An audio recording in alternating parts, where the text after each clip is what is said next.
দেরি করো না, এই মুহূর্তে তার জীবনটা কাগজ করে নিয়ে আসো।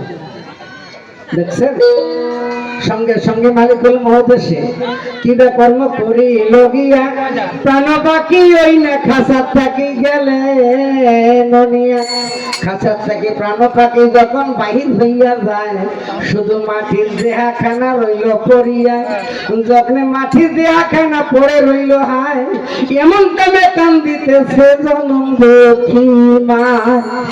এমন টামে আজকে ওই আয়না বাবা বাবা করে চিৎকার করে মুখে ধরে বুকে জড়িয়ে ধরে ডাকতেছে আব্বা জান।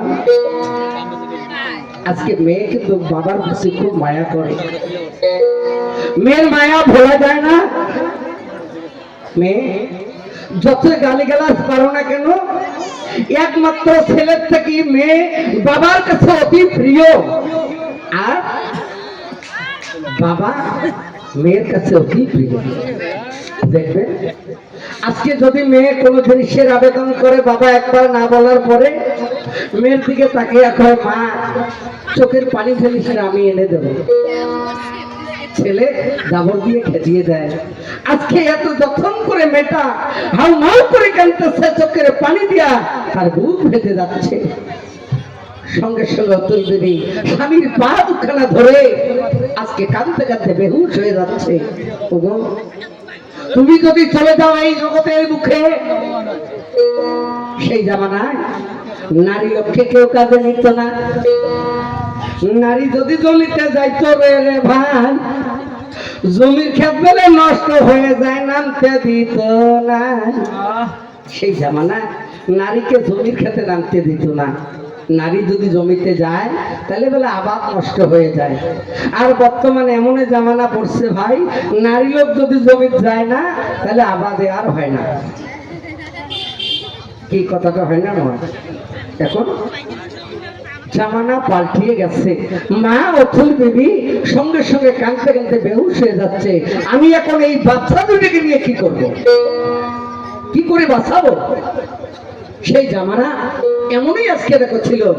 সঙ্গে সঙ্গে আজকে গ্রামবাসী লোক এসে ও এবার ওই হোসেন পাগলের সদ্গতি করলেন, করার সঙ্গে সঙ্গে আজকে দেখো এবার এই সদ্গতি করার পরে যখন ওই কানে মাটি দিয়ে বাড়িতে চলে আসলো, আসার পরে দেখে ওই মনসুরার আয়নার আম্মা যেন মারা গেছে।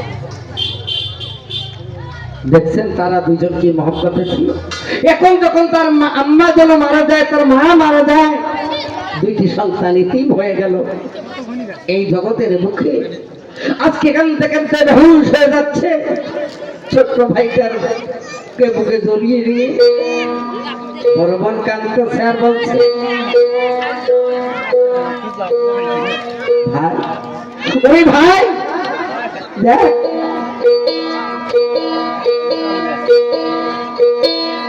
আমার আপন বলতে আর কেউ নেই, আমরা এখন কোথায় যাব, কি নিয়ে বাঁচবো? তখন এবার একদিন দুই দিন তিন দিন বা 5 দিন পর্যন্ত একটি লোক মারা গেলে ওই বাড়িতে কিছু খাবার দেয়, কিন্তু দাদা সারা জীবন দেয় না। আজকে দুই ভাই বোন কাঁদতে কাঁদতে বেহুশ হয়ে বলিতেছে ছোট্ট ভাইটা বড় বোনের তরে শোনে শোনো বহিন বলি বারে বারে বলবো আয়না আমরা কি খেয়ে বাঁচবো, কোথায় থাকবো? বড় বোন বলছে ভাই, ওরে ছোট্ট ভাই, আমি আমার আব্বা জনের কাছে আম্মা জনের কাছে শুনেছি আজকে আমার এখান থেকে বাগদাদ শরীফে যাব। বাগদাদ শরীফ এখান থেকে বলে নেকোটে বাবার কাছে শুনছি হাঁটা পথে 7 দিন লাগে। কি হাঁটা পথে 7 দিন লাগে। 7 দিনের পথ যদি আমরা যাই জেলে গেলে ওখানে বাগদাদ শরীফ আছে, ওই বাগদাদ শরীফে যদি পৌঁছে ওই জায়গার মানুষ এমন দয়ালু, ওই জায়গায় যদি যাই ধনী ব্যক্তিরা আছে তার বাড়িতে যদি আমি কর্ম করি, আমি কর্ম করে যে খাবারটুকু পাবো এই খাবারটুকু আমরা দুই ভাই বোন যত্ন করে খেয়ে জীবনকে নির্বাহ এবার করবো, জীবন যাপন করবো। এই কথা বলার পরে সঙ্গে সঙ্গে তখন বলছে বল তাই হবে। ছোট্ট ভাইটার বয়স 7 বছর আর আয়নার বয়স 8 থেকে 9 বছর। এই দুইটি ভাই বোন আস্তে আস্তে কাঁদতে কাঁদতে আস্তে আস্তে দুই চোখের পানি ছেড়ে হাত ধরে বাবার আজকে নিজের জন্মভূমি ছেড়ে বাগদাদ শরীফের দিকে রওনা দেয়।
আমার পা ফুলে গেছে, আমি আর হাঁটতে পারি না।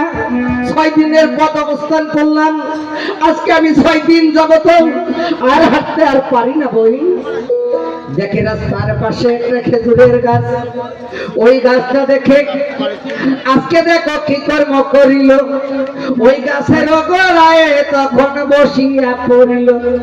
আইনা গাছে হেলান দিয়া বসে পা দুটা সোজা করে দিল রে পিছাইয়া। ছোট্ট ভাইকে বলতে, ভাই মর বসো তুমি যাইয়া। মাটিতে বসে, ওরে ভাই আজকে তুমি মাথা খানা গিয়া আমার ডান জামুর উপর দিয়ে রে রাখিয়া। মাথা খানা আমার এই চুরিতে রেখে দাও, দিয়ে একটু ঘুমাও, একটু আরাম হবে। একটু যদি আরাম করি তাহলে আমার শরীরটা ঠান্ডা হবে, আমরা আরো কিছু দূরে পথ হেঁটে যেতে পারবো।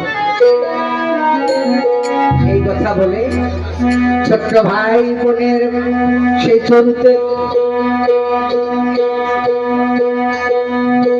মাথা দিয়ে যখন ঘুমাইয়া পড়িল, 2 চোখের পানি ছেড়ে আয়না কান্দিতে লাগিল।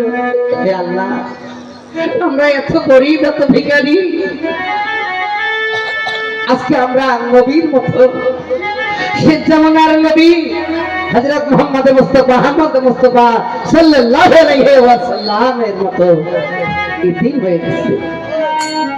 আমরা ইতিম দেখে আমাকে মনে হয় আর কেউ ভালোবাসে না। এই কথা বলে হাত তুলে চোখের পানি ছেড়ে কান্দে যার যার হইয়া। তার কান্না সহ্য করতে পারে নাই, আপে সাইকে বেরিয়া। আল্লাহ কান্নার আয়না সহ্য করতে পারলো না, না পারার পরে জিবরাইল আলাইহিস সালামকে বললেন, ইয়া মালিকাতি জিবরাইল, তুমি যাও আর দেরি করো না। এই মুহূর্তে লক্ষ্য করে দেখো, ওই খুরমা খেজুরের গাছের তলায় 2টা বালক, একটা বালিকা একটা বালক বসে আছে। যাও তার হাতে কয়েকটা খুরমা খেজুর ফেলিয়ে দাও, সে যেন খেয়ে 1 গ্লাস জল বা পানি পান করতে পারে। সঙ্গে সঙ্গে এইভাবে হাত পেতে আছে, সঙ্গে সঙ্গে এই হাতের মধ্যে 5টা খুরমা খেজুর ফেলিয়ে দিলেন। যখন 5টা করে খেজুর তার হাতে দিল রে ফেলিয়া, এমন দামে কি করিল আয়না দেওয়া যায় সারিয়া। দেখিতেছে আরবের খুরমা বড় বড় ছিল, সুন্দর করে ডাক দিয়া ছোট্ট ভাইকে বলিতে লাগিল, ওরে ছোট্ট ভাই, ভাই রে মনসুর, ওঠে না, লক্ষ্য করে দেখ আল্লাহ রহমতের খাবার আমার ভান্ডে আমার কাছে পৌঁছে গেছে, দেখো না, দেখো তুমি। ভাই এই কথা শোনার পরে সঙ্গে সঙ্গে তার ঘুম ভেঙে গেল খাবারের কথা শুনে। একটা মানুষ যদি 6 দিন যাবত কিছু না খায়, ওই মানুষটার হাল কি হয়?